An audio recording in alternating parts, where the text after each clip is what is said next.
pagbibigay ng full support sa management and sa board, mga initiatives na ating ginagawa, para nang sa ganon ay maibalik namin ng Batalec 2 ang maayos na serbisyo sa kanyang mga member consumers. Ngayong narating na natin ang 40 taon ng serbisyo ng Batalec 2. Ako'y lubos na nagpapasalamat sa ating mga empleyado, sa aking mga kasamahang board, ang ating mga local government na sumusuporta at nakikiisa sa layunin ng Batalec 2. Hinihiling ko sa management at sa lahat ng empleyado na ipagpatuloy ang magandang serbisyo sa ating mga consumers. Kung wala ang ating mga consumers, wala tayo dito sa Batalec 2. Maraming salamat po at sana umunlad pa ang Batalec 2. Sa bawat kwento ng tagumpay, di mapapagkaila na naging malaking bahagi ng pag-unlad ng pamilyang Batangueño ang Batalec 2. From its humble beginnings to all the accomplishments and recognitions it has received, Batalec 2 has been true to its mandate of providing electricity to its franchise area, extending its lines beyond the unreachable, providing power even when it seems impossible.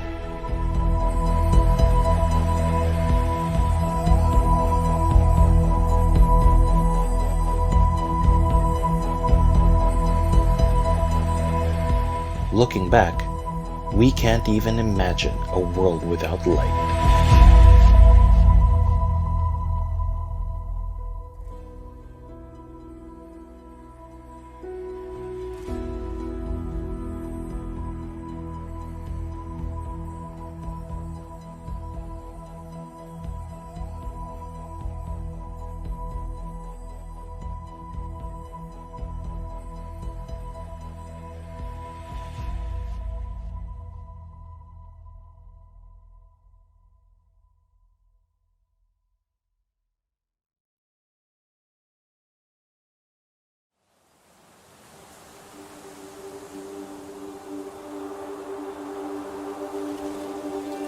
Imagine a world without light. The advent of electricity paved the way for the development of the countryside, and Batalec 2's rich history was a testament, a success story of rural electrification to battle the darkness and improve our way of life. Batangas 2 Electric Cooperative Incorporated at 40. Apat na dekada ng pagsisikap, pagkakaisa at tagumpay. Ang natatandaan ko during that time, it was 1980s, kita po natin yung paghihirap ng mga nasa kanayunan dahil nga po sila ay nagtitiis sa lampara para magkaroon ng ilaw ang kanilang mga tahanan. Of course, ang financial condition ng ating kooperatiba ay hindi ganun ka-stable. And talagang nung time na yun po, lalo na pag year-end, ay kinakailangan po muna na mag-task force collection kami during that time. So babae, lalaki, ano man ang iyong posisyon, ay kinakailangan ikaw ay tumulong para mangolekta, magbabahay-bahay para po gamitin sa operational expenses ng kooperatiba. Wala po tayong mga kagamitan na nasa advanced technology na, katulad sa ngayon. Mga sasakyan po ng ating kooperatiba noon ay mangilan-ngilan lamang. Ang atin po mga linemen, pag nagko-construct, ay wala po silang ginagamit kung hindi mga kawayan at mga panukod para lang po maitayo nila ang mga poste. Well, as far as I can remember, we used to be erecting these poles manually. Hinuhukay yung pagtatayuan, mano-mano yun, ginagamitan ng bareta at saka yung spoon. And even yung pagtatayo ng poste, normally ginagamitan natin yan ng, tawag natin yan nung araw sa lagunting. Sa ngayon, hindi na natin ginagamit yung mga prosesong yan. Right now, we're using our boom trucks with digger derricks. We're no longer using bamboo ladders anymore, unlike in the past. Ngayon, we're using fiberglass ladders.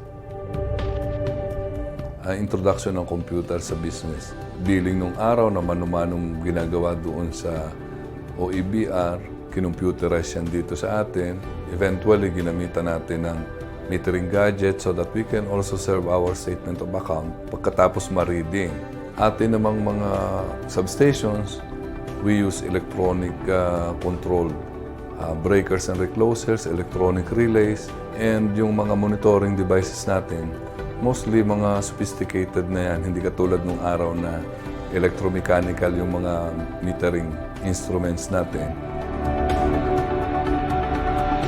IPIRA, which was passed in 2001, really has so many challenges. With the divestment of government's generating plants, we have to deal with our own power supply contracting. The regulations really pretend competition is open access. Eventually, bababa yung threshold sa mga customer that has happened. Even the industry really is changing. Kailangan din natin sumabay sa hamon ng panahon. So we have to go through all of this and do some improvements. We are to stay in this business. Batangueño too has evolved with the changing times. Resilient to all sorts of storms, with strong spirit that enforces its will. Hard work, perseverance, and passion to its mandate, knowing that the reason behind all the electrification hard work is for the betterment of the people. Ang tungkulin at mandato ng Batangueño ay ang sinasabi natin na total electrification. Ito ay ating pinipilit ma-electrify ang lahat ng kasulok-sulukan ng franchise area na nasasakupan ng Batangueño. Siyempre, ang inaasahan natin ay yung Zero Corruption Electric Cooperative. Pinilit natin na magawa sa Batangueño upang ang mga kinikita ay mapalagay sa lahat ng mga dapat paglagyan, mapaunlad, mapababa ang ating system loss, at mapababa ang rate ng kuryente sa ating nasasakupan. Utay-utay na ikinakluster ang ating mga metro, unti-unti rin ginagawa ang pag-takeover ng Batangueño sa ating mga baba. Tayo ay nagbibigay ng scholarship, isang estudyante, bawat bayan, kapartner din ng scholarship, yung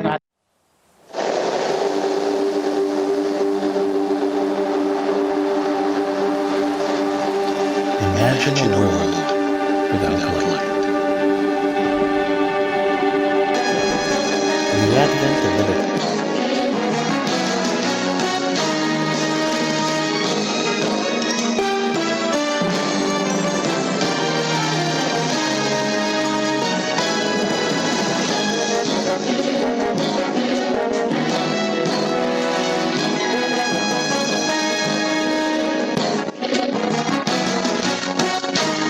Mabuhay Batangas, mabuhay Pilipinas. Isang maganda, masaya, ligtas, makabuluhan, payapa, mapagpala, masagana at puno ng pagmamahal na araw po sa ating lahat.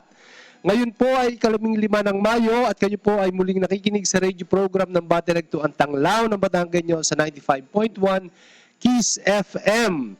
At ipinaabot po sa lahat ng ating mga taga-subaybay at tagapakinig ang pagbati ng bumubuo ng ating Junta Direktiba sa pangunguna ng ating pong Board President Director Roberto H. Manalo mula sa San Juan District, ang ating pong Board Vice President Director Delio C. Ambal mula sa San Jose District, ang ating pong Board Secretary Director Danilo M. Gulfo mula po sa Rosario District, ang ating pong Board Treasurer Director Dakila P. Atienza mula sa Lipa City District, ang ating pong Board Auditor Director Marlino V. Braga mula sa Padre Garcia District, at ang kanilang pong mga board members na sina Director Amorita C. Ilaga ng Alitagdag District, Director Mar Antonio Isguera ng Cuenca District, Director Violeta Secreto ng Mataas na Kahoy District, Director Perlito Dato Jr. ng Mabini Tingloy District, Director Rolando B. Florendo mula sa Taysan District, Director Claire M. Landicho mula sa Talisay District, Director Reagan Ocampo mula sa Balete District, at Director Mary Jean Ramos mula sa Lubo District. Ganon din po ang pagbati ng ating mahal na punong tagapamahala Engineer Octavius M. Mendoza. Ako po si Jadel A. Lique. At ako naman po si Janine Vergara. At kami po muli yung mga kasama sa isang oras sa talakayan tungkol sa mga kaganapan at mga impormasyong may kaugnayan sa Battle 2. Ang ating pong programa ay maaari ring subaybayan through live streaming sa 951 Kiss FM .listentomyshow.com at tayo po ay matutunghayan rin sa YouTube at Facebook. Search lamang po ang Tanglaw ng Batangueño Live. Ayan. Good morning, partner. Good morning, partner. Talagang sa kasalukuyan ay napakainit pa ng usapin tungkol sa election. At maya-maya ay may mga i-discuss tayo na ano baga ang mga mahalagang naging papel ng mga electric cooperative sa buong Pilipinas, including Battelec 2. At so far, so good. Everything went well at yun nga, kahit dito sa ating mga nasasakupang distrito, nasasakupang bayan ng Battelec 2 ay merong mga kandidato na iproklama na, and we don't want to preempt the proclamation na isasagawa ng COMELEC kasi based on calendar of activities ng COMELEC ay yung May 13 to 16, ito pa talaga yung count and canvass ng precinct result and proclamation of winners doon sa municipal and city elective officials. Samantalang ngayong paparating na May 17 hanggang May 19, ito naman yung canvass results and proclamation of winners for senatorial, congressional, party list, regional, and provincial election. So hopefully ay matapos na rin ng maayos, specifically itong ating mga bayan na nasasakupan, at hopefully ay maging maayos ang lahat. Ayan. So, tayo po ay magbibigay din ng, since ang panahong ito ay panahon ng eleksyon, ay magbibigay din po tayo ng ilang trivia and general information about Philippine election. Marami kasi ang nagtatanong, bakit baga ngayon ay at 13 ang Mayo 13 ang eleksyon? Kasi para babalikan natin nung 2007 ang date ng election ay May 14. Samantalang noong 2010 national and local election ang date ay May 10. Itong sumunod, itong 2013 election ay May 13 uli ang date. At ngayon nung 2016, May 9 ang date ng election, at ngayon ng 2019 ay May 13 uli. So maraming tatanong, ay bakit yung pa iba-ibang date ng election? So ito po ang reason behind the date of election. So yun pong atin pong local and national election originally, ito po ay noon pong from 1949 to 1971, ang election po ay isinasagawa every second Tuesday of November. So that's from 1949 to 1971. And starting 1992 naman po, ang national and local elections ay isinasagawa during second Monday of May every third year. So, yun po. Kaya po yun pong ating date ng election ay nagbabago-bago, pero yun pong kanyang panahon mismo ay every third year starting 1992 nga po, at ito ay sinasagawa tuwing ikadalawang Lunes ng Mayo. Ang presidential and vice presidential election are held every 6 years, and election days which the president and the vice president and barangay officials are not elected. Ito po yung tinatawag natin na midterm election. So ito pong ating isinagawang election ngayon ay tinatawag na midterm election, and the election days in which presidential and vice presidents are elected, ito po yung tinatawag na presidential election. So dalawa. Pagdating naman po doon po sa atin pong senators, So, pagdating po doon po sa bilang, sabi, bakit ngayon ang naging bilang, ang ibinoto lamang ay 12, samantalang ang composition talaga ng senators ay 24 seats. So, ang Senate po natin ay may 24 members and 12 members are elected every election. So, hindi po talaga nababakante lahat. Every election ay 12 lamang. So, each voter is entitled to 12 votes for the Senate's every election. The voter may not complete the 12 votes for the Senate's, but she or he must not surpass the 12 votes or else magiging nullified or invalid po yun pong atin pong pagboto.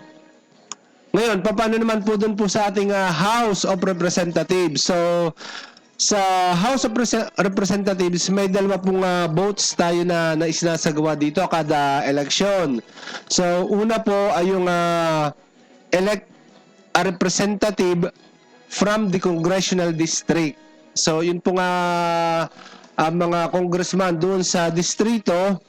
At ito po ang kandidato ay nananalo doon po sa pamamagitan ng pagkuha ng pinakamataas na boto doon po sa distrito na nasasakupan. While the other vote for representative ay yun naman pong tinatawag po natin na party list organization. So ang ibinoboto po natin po dito ay hindi po yun pong tao, kundi yun pong party. Hindi po yun pong candidate mismo, kundi yun pong party. Kaya po yun pong tinatawag dun sa atin pong mga ay nominees dun po sa mga party list. So dito naman po ang mga boto ay tinatali, tinototal at large base po doon po sa pangkabuang naging turn up ng votes at ang pagkuha po dito ng bilang para sa pag-upo po ay at least 2% of the vote wins, at least 1 seat in the House. So, yun po, by percentage po ang atin pong pagkuha po diyan ng uupo doon sa House of Representatives. So, ang party list po ay binubuo po ng 20% po noon pong nung House of Representatives. So, ibig sabihin po dito ay kung yun pong atin pong may pinakamarami pong bilang po ng boto. So, yun po yung every 2% ay 1 seat. Pero kinakailangan po diyan na makumpleto po yung pong 53 seats na galing po sa party list para po dun po sa pangkabuang bilang ng miyembro po ng House of Representatives. So, ngayon, doon po sa parties na makakakuha po ng more than 2 votes, 2% of the vote, ito po ay posible po na magkaroon po ng 2 seats, and parties with less than 2% of the voting winning a seat of each ay bubuo po para po makuha yun pong quota na 20% na kabuuang bilang po ng bilang ng representative para po sa lower house. So, marami po ang nakaabang din dito sa atin sa percentage po na nakuha para po dun po sa party list, including us, partner, na ang ating mga sinusuportahang representative ay nakaabang din tayo kung ilan ang makakaupo sa atin. But hopefully, yung ating dinadalang sinusuportahang party list, which is Apex, sana tayo ay maka 2%. Kasi sa ngayon ay nasa more than 400,000 ang votes niya, at tayo ay rank 11 doon sa may pinakamaraming naging boto. Kaya kung susumahin natin yan by percentage, ay possibly makakuha pa rin tayo ng 2 seats doon sa House of Representatives. Okay, meron pa rin isang tanong dito pagdating naman doon sa sa kalimitan nagiging pinag-uusapan yung sa absentee voting. So sa absentee voters naman, ito naman ay may dalawang klase rin or dalawang types. Ang una yung local absentee voters and the other one is the overseas absentee voters. So sa local absentee voters, ito po ay kinabibilangan ng mga tao or botante na nagtatrabaho during election day. So kabilang po dito yung po mga sundalo, mga pulis, mga government employees at yun po mga katulad. Samantalang yun naman pong overseas absentee voters, ito naman po yung pong mga Filipinos residing abroad and they are eligible to vote on national position only. So hindi sila po pwedeng bumoto dito sa mga mayor, mga konsehal, mga bukal. So kabilang po dito po yung pong president, vice president, senator, and party list representative. So yun lamang po ang kanila pong po pwedeng iboto. And overseas absentee voters may vote in Philippine embassies, yun po kalimitan, and consulates. And voting begins as early as 4 months prior to each election. So maganda po na tayo ay nakakapagbigay din po ng mga ganito pong general information na napapanahon sapagkat maaari po sa atin na may mga nagtatanong nga hindi kahit tayo mismo ay makapagsabi ibayuman ko kung bakit baga nga gayon ang proseso ng election dito sa atin, and at least through this radio program of Batelecto ay nakakapagbigay po tayo ng mga kaalaman, mahahalagang kaalaman para po doon sa ating mga kababayan at sa atin po mga tagapakinig dito po sa atin pong himpilan. So, ayan. Ngayon naman, partner, we've been too busy this past few weeks dahil ng ang mga electric cooperatives katulad natin, Batelecto, ay may mahalagang papel na ginampanan dito sa ating May 13, 2019 local and national election. So, tayo ay busy sa pagmomonitor, sa pag-aasikaso. Talaga nakatutok tayo dito sa 2030 national election, and this is based on NEA memorandum sa lahat nga ng electric cooperatives last February 21. So as early as February 21 may mga paghahanda na tayong ginagawa tungkol dito sa ating local and national election. So ano ang nakasaad dito, partner, sa NEA memorandum na ito, kung saan ang lahat ng electric cooperatives ay inaatasan nga ng national government na mapanatili na maayos ang serbisyo ng kuryente dito sa panahon ng eleksyon. Ayun nga, partner, nakalagay po dun sa NEA memo na dun sa para sa lahat ng electric cooperatives na ECs has been deputized with the following duties and function, at yun na yung to provide and maintain stable and continuous nationwide electric power requirement from the start of voting until determination or conclusion of the canvassing of votes and the proclamation of the winning candidate. Ayan, kasi hindi nga naman hindi magiging successful ang butuhang ito kung walang maayos at maasahang supply ng kuryente, considering that we are using BCM, yung vote counting machine sa ating pagboto. So yung pagtatransmit pa rin ng result ng votes ay mangangailangan pa rin ng serbisyo ng kuryente, and even during the proclamation na kung saan nga yung lahat ng boto ay napagsama-sama at na-determine kung sino ang panalo, lahat ng iyan ay nangangailangan ng sapat na supply ng serbisyo ng kuryente, and without that maaring magkaroon ng kaguluhan or hindi magandang pangyayari doon sa panahon ng eleksyon. And as I have mentioned earlier, partner, ano ba naman yung ating mga ginampanan, mahalagang papel na ginampanan doon sa pre-election, during election, and post-election activities. Kasi kahit hanggang ngayon, tuloy na tuloy pa ang ating pagmomonitor ng tamang supply at sapat na supply ng kuryente, dahil nga doon sa panahong ito nga ay nakapaloob pa tayo doon sa calendar activities ng ng COMELEC. So ngayon ay 15. So tayo ay pumapatak pa doon sa panahon ng count, canvass, precinct result, and proclamation of winning candidates mula doon sa municipal and city level. Samantalang ito ngang May 17 to 19, ito naman yung canvass results and proclamation of winners for senatorial, congressional, party list, regional and provincial election. So ano, partner, ang ating mga ginagampanan ngayon?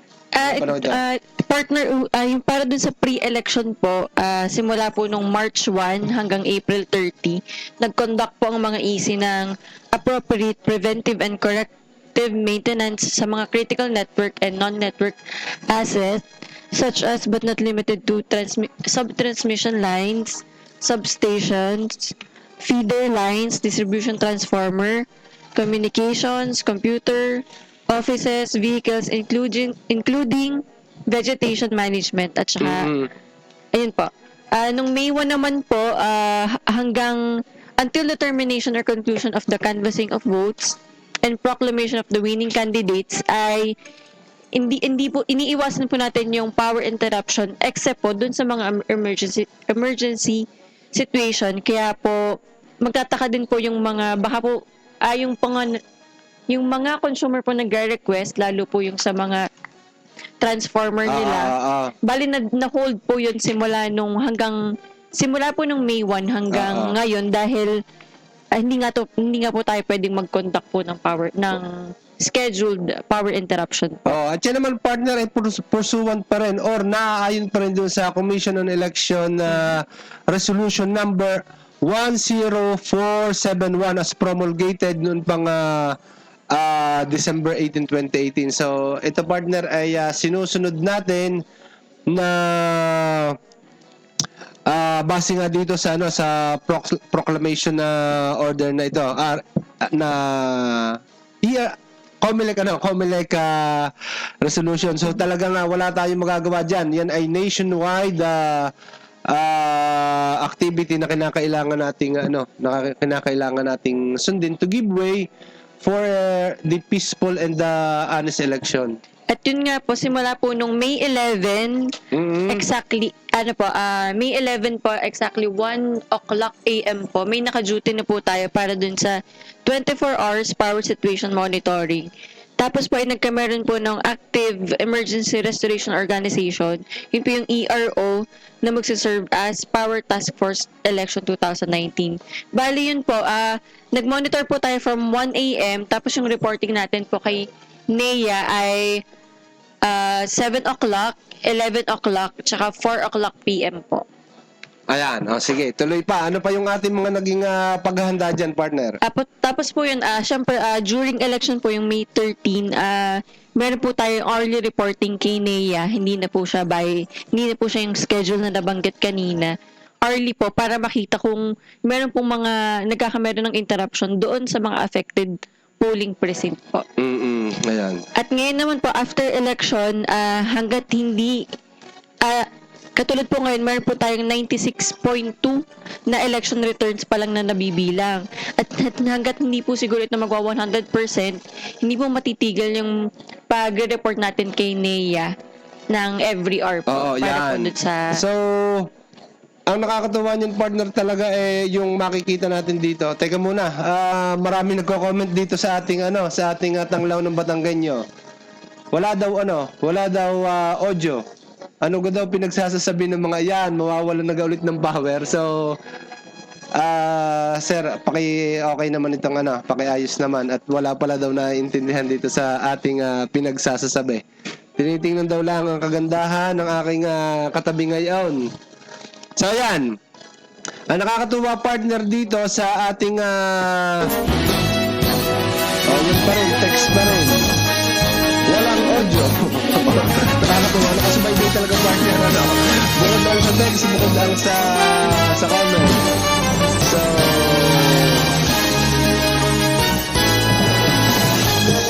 time out muna.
gusto namin participation ng lahat ng mga electric cooperatives during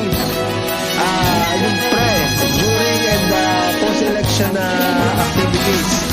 So, sasabihin na yung iba na nakarami sa radyo, inulit. Ulit. Sige, ulit. Po doon sa pre-election, simula po nung March 1 hanggang April 30, nagkameron po tayo nag-undertake po tayo ng appropriate preventive and corrective maintenances of the critical network and non-network assets, such as but not limited to the sub-transmission lines, substations, feeder lines, transformers, communications, computers, offices, vehicles, including vegetation management.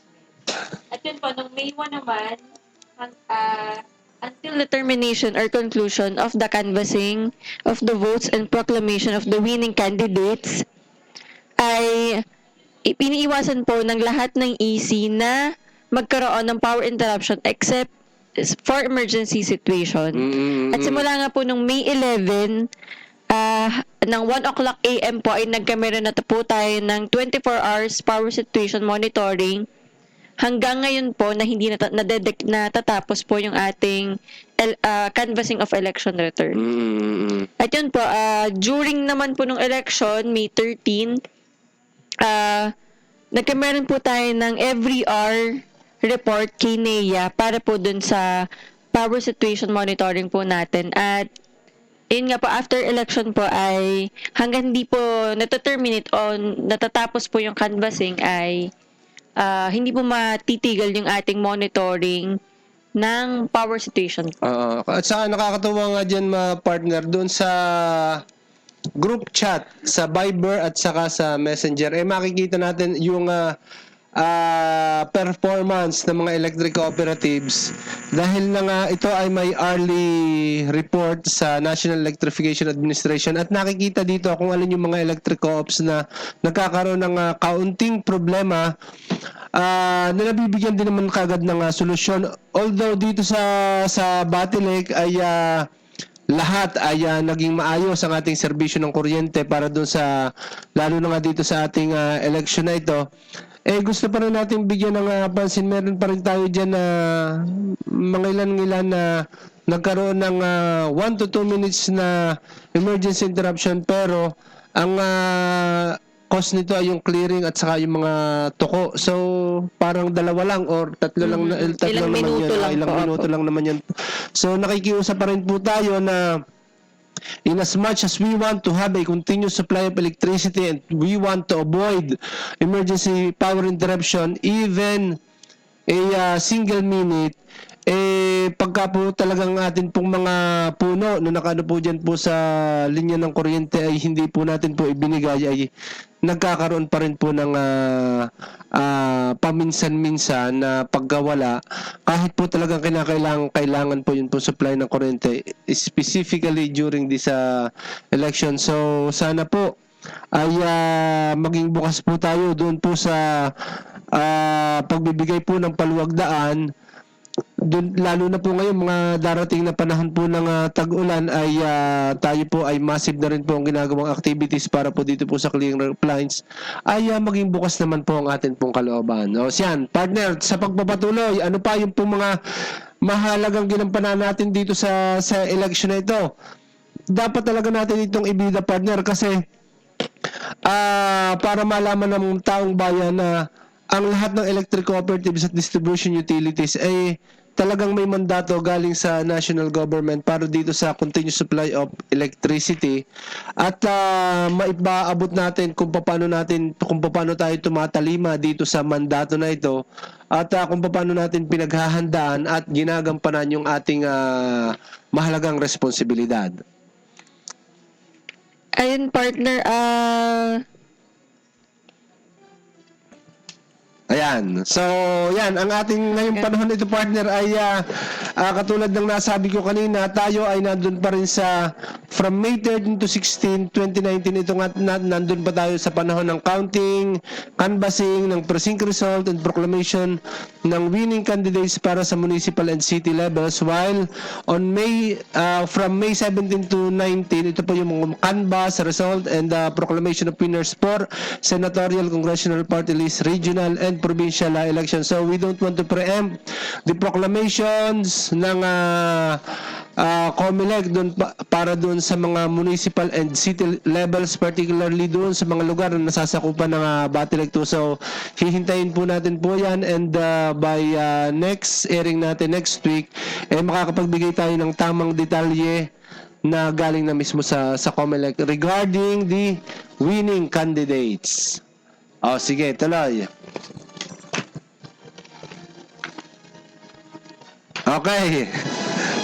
Ano pa ang ating ginagampanan ngayon dyan, partner? So hanggang sa ngayon, partner, ay tuloy na tuloy pa ang ating pagbibigay ng early report sa National Electrification Administration, at ito ay ating isasagawa hanggang kailan?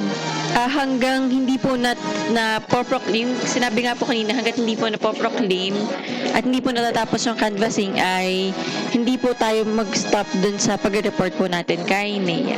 Okay, yan. So, ito po ang ilan sa amin pong maaaring ibahagi tungkol po dito po sa eleksyon na ating isinagawa noong May 13, 2019. So, partner, magbigay naman tayo ng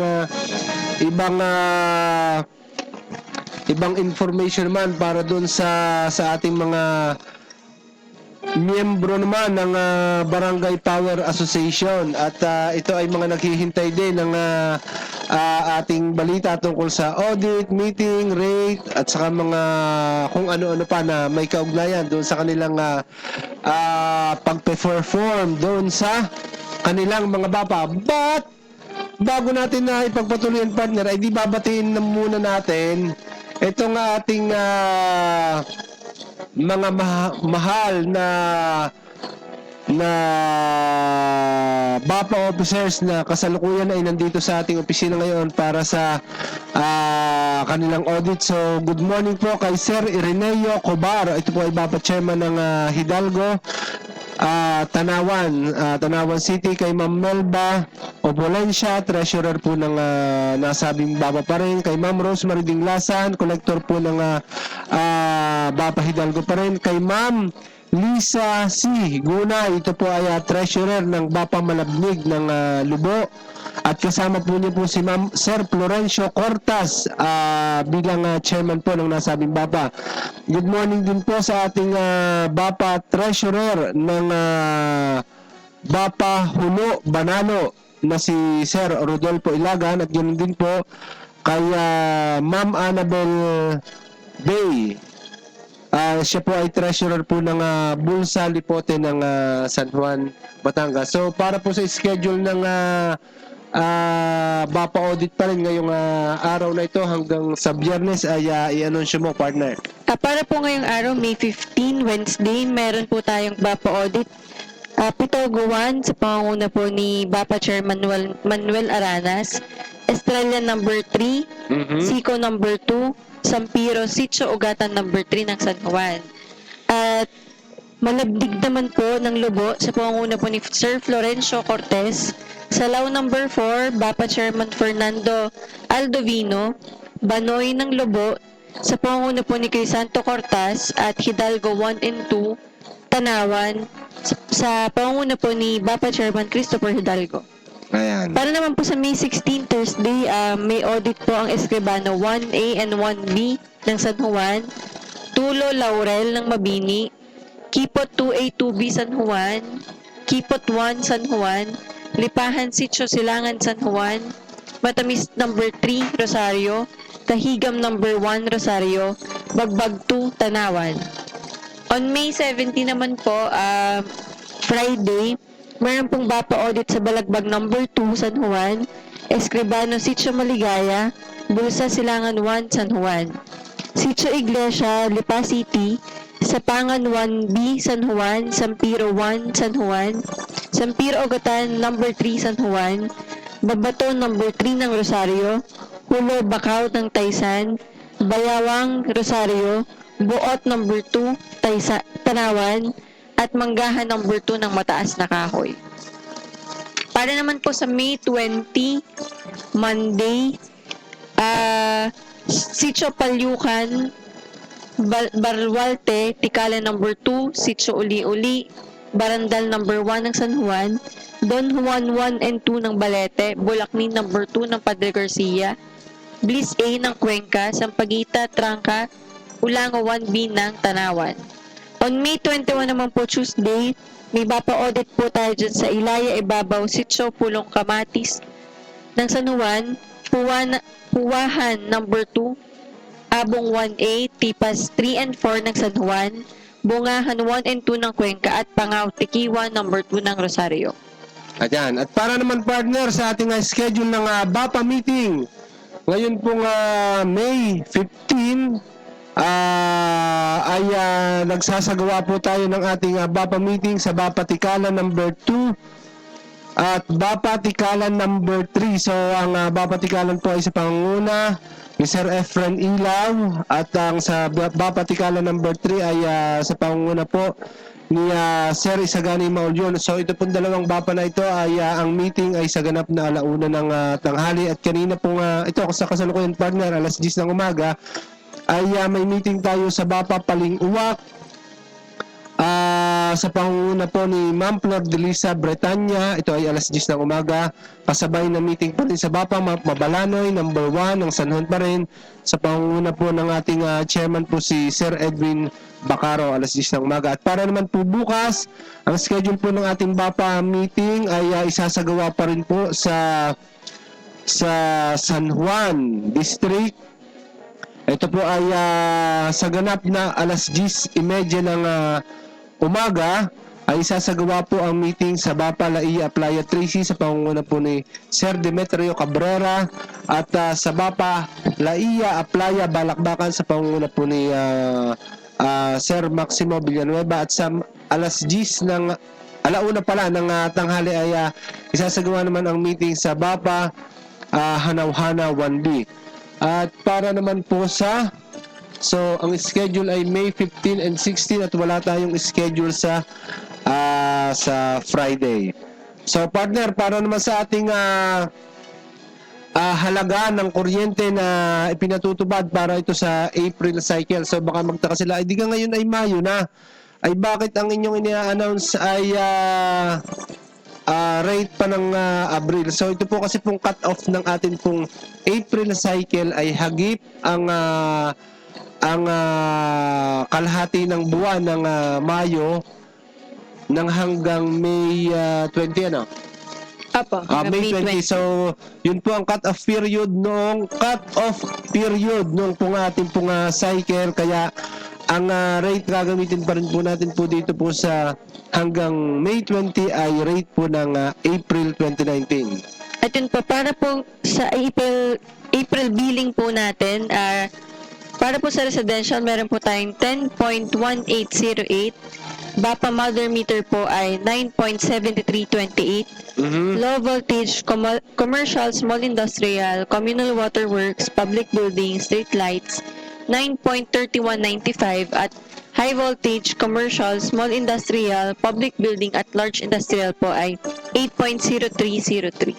Ayan. At good morning po kay Sir Junjun Latayan at sa kanyang mga kasamahan sa Bureau of Fire dito po sa Lipa City. Ganun din po kay Sir Miguel Rosales, and happy birthday nga pala po kay Konsehal Larry Silva ng San Francisco, Lipa City, at saka nakikinig din sa atin ngayon na partner ang napakaraming Barangay Power Associations officers. So hindi natin mababati sila lahat, napakadami noon. Pero nagpapasalamat tayo sa kanilang patuloy na pagsubaybay sa ating programa, at alam natin na sila may mga natututunan at may nakukuhang malagang impormasyon na makakatulong sa kanila upang sila ay mas maging mahusay, maayos, masipag, maasahan at katiwa-tiwalang BAPA officers. So, partner, para naman sa ating schedule ng Disconnection po. disconnection. Ah, Ito ay partner ay ipapalaala natin na baka masyadong naaliw sa eleksyon ay nakalimutan ang pagbabayad sa konsumo sa kuryente. Ayan, i-anunsyo natin ngayon yung mga lugar na kung saan ay naka-schedule nga ang pamumutol ng serbisyo ng kuryente. Ayun po, para po ngayong araw, May 15, magkakameron po ng disconnection dyan sa Antipolo del Sur 1 and 2, Camellia Homes Tibig, Pinagkawitan, at Tangob. On May 16 naman po, Lodlod 1, 2, and 3, Pangaw at San Carlos Tibig. Friday po, May 17, Acropolis Heights, Talisay, Bloomfield Subdivision, Tambo, Cumba, Quezon, Talisay, Tambo 1 and 2. On May 20 naman po, Monday, yung ating pong Big Loads 2, Bongiorno Homes, Marawi 2A and 2B, Monteclaro Homes, Sabang, St. Joseph Inasloban, St. Joseph Subdivision Inasloban, Zona Munting Polo. At on May 21 naman po, Tuesday, Gawad Kalinga, Marawi, Inasloban, Marawi 1, Marawi 3A and B, Plantasyon, Sampaguita. So, yan partner ay para dun sa Lipa City, pinagsunod-sunod mo na yung hanggang May 15 hanggang May 21 po. Okay. Para naman partner sa sa Area 1 covering the municipalities of San Jose, Cuenca, Mabini, Alatagtag, and Mataas na Kahoy. Ayun po, sa San Jose po, ngayong araw po, disconnection po dun sa may Kalansayan 1 and 2 ng San Jose, Dalipit, Cuenca, Pulang Lupa ng Mabini.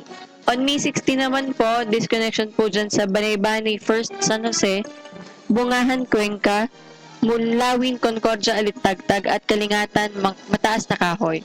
On May 17 naman po, disconnection po sa may Pinagkaisahan, Cuenca, Anilaw at Kalamyas ng Mabini at Dominador ng Alitagtag. Ayan, okay. Para naman partner sa Area 2, ito ay nasasakop nito partner ay ang Rosario, San Juan, Lubo, Taysan, and Padre Garcia. So ano ang naka-schedule ngayong from May 15 to May 21? Yan po, disconnection po ngayon sa may Kulongan, Timbugan, Rosario, Natu, Baybayin, Bapa, Buk, 1 ng San Juan, Lipahan, Muzon, at San Isidro ng Taysan, Kilo-Kilo North, Padre Garcia, at Poblasyon 2 ng Lobo.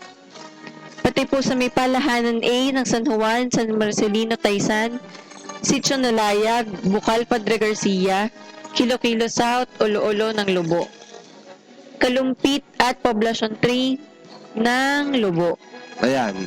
On May 16 naman po, Maligaya, Mabato, Mayuro, San Carlos Pulo ng Rosario, Bapabuk 2 ng San Juan, Palahanan B ng San Juan, Dagatan sa Taysan, Banaba 1 and 2 ng Padre Garcia.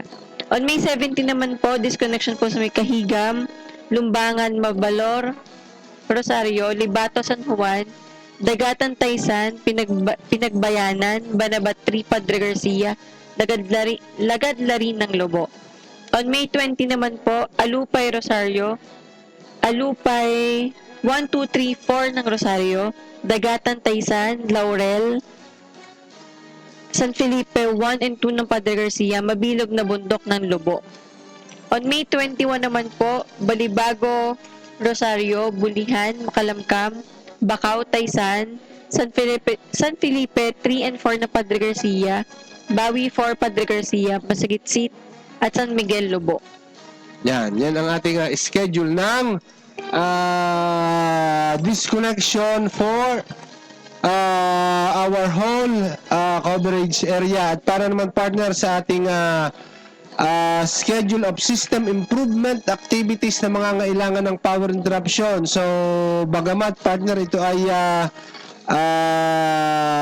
panahon na dapat ay walang ilaw, ito naman ay dun sa mga lugar na hindi maapektuhan ang any of the voting precincts, at ito ay ang maliliit naman na lugar lang partner. So, para po sa May 18. Ito po ay from 1 p.m. to 5 p.m.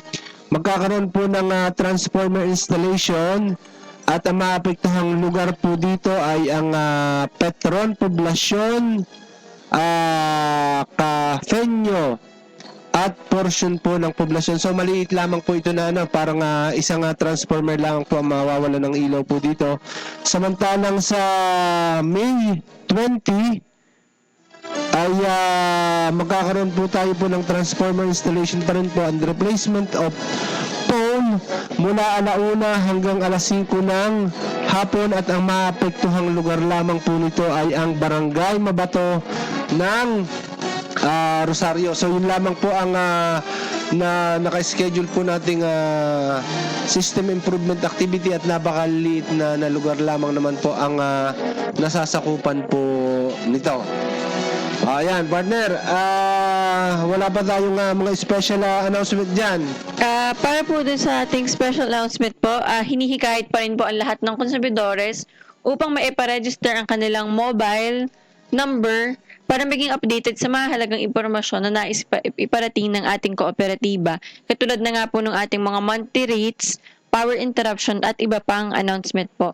Kailangan lang po nilang ibigay or itawag po dito sa office ng kanilang buong pangalan po at saka contact number at address nila para yung mga kung saan lang po sila affected na power interruption ay yun lang po yung kanilang marireceive. Pero yung partner ay hindi limited sa power interruption. So meron tayong diyan ng ating kilowatt hour rate at mga ibang information na mahalaga na dapat nating iparating sa kanila. May bayad ba yan? Wala po, libre po ang lahat ng marireceive nila. So yun po ay kayo po ay mag-register po dito at nang kayo ay makatanggap in advance ng important information na nais pong iparating ng kooperatiba po sa inyo. Free of charge ang mga matatanggap po niyo po na text message. Ang nagbabayad po niyan po ay ang atin pong opisina. Wala pong ma-i-incur na charges sa inyo pong load. Lalo na doon sa mga naka-prepaid. So, yun nga pala. Ngayong May 20 to 25 ay magkasasagawa ng Brigada Eskwela and our co-op will be participating as well with this national activity ng DepEd.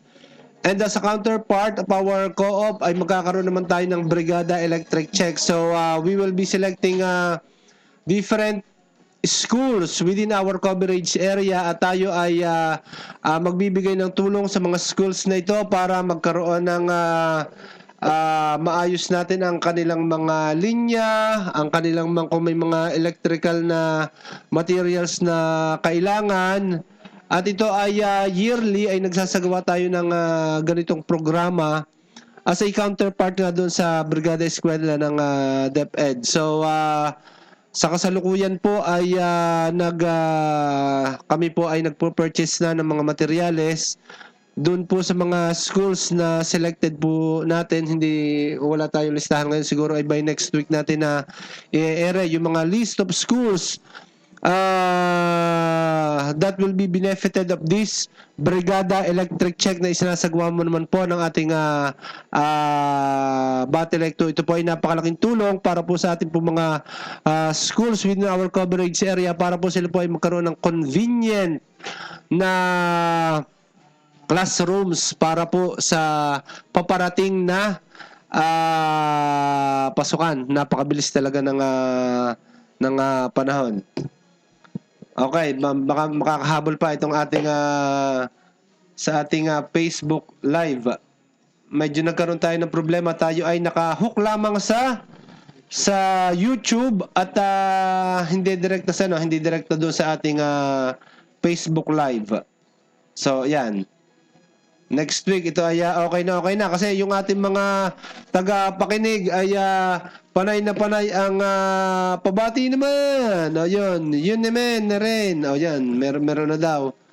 Umabot pa. So yun po mga nagpapabati. Next Wednesday na lamang po at nagkaroon po kami po ng konti pong problema doon po sa amin Facebook Live. So, partner, ito, huli na ito. Batiin naman natin yung ating mga birthday celebrants for the week. Ikaw na ang bumati dyan, partner. Good morning po at happy birthday po kay Director Violeta Secreto. Birthday po nila bukas, May 16. Kasabay po ang ating pong General Manager, si Engineer Octavius M. Mendoza. Ayan, ako. Happy birthday po, Husay na boss. husay. Si Sir Leo Mendoza Sr., si Kuya Nano, birthday din po. Ulysses Altes, Ferdinand Cuevas, at on May 19 naman po, ang Area 1 Manager po, si Engineer Cheryl Samson. Ayan, ay talagang sabay-sabay pala ang mga ano yan, yung mga birthday na yan bukas, talagang baha ng pagkain dito sa opisina. Sino pa? May 21 naman po si Sir Nolito Atienza at Ismael De Castro. Ayan. At happy listening and viewing po kay Sir Harvey Palikpik Garcia at kay Ma'am Sharona Pix. Ayan.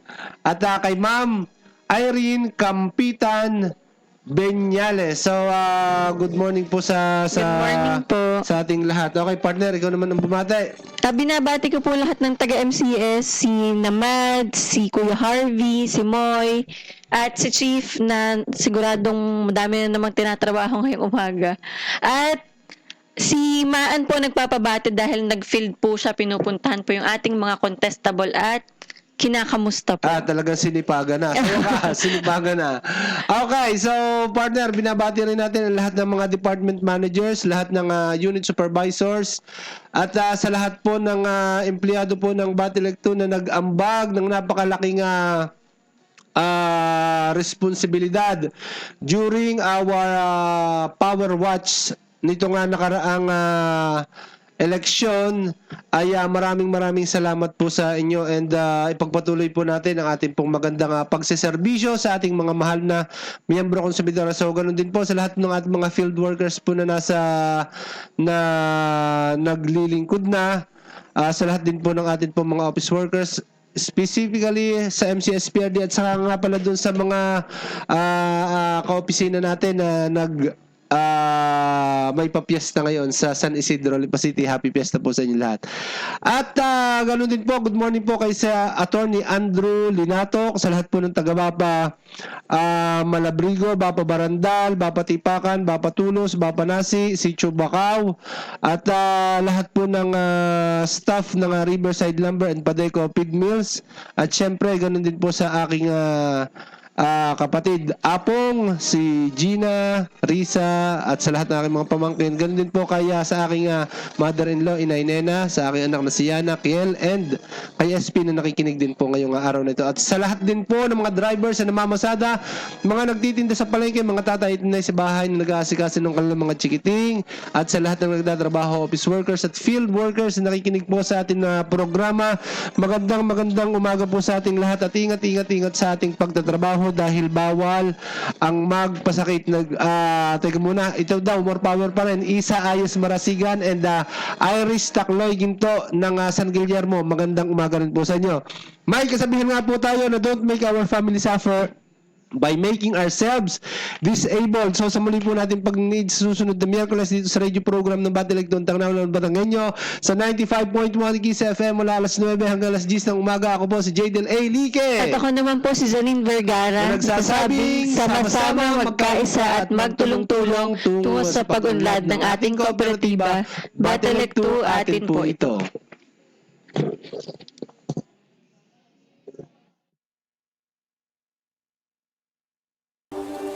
Imagine a world without light.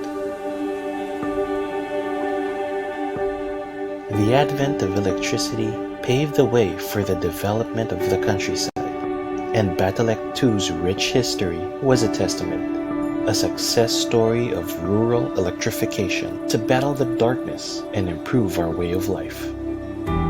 Batangas 2 Electric Cooperative Incorporated at 40.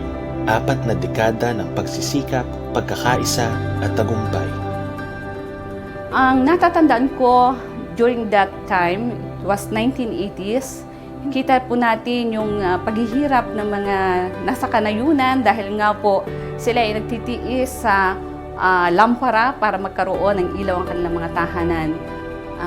Of course, ang financial condition ng ating kooperatiba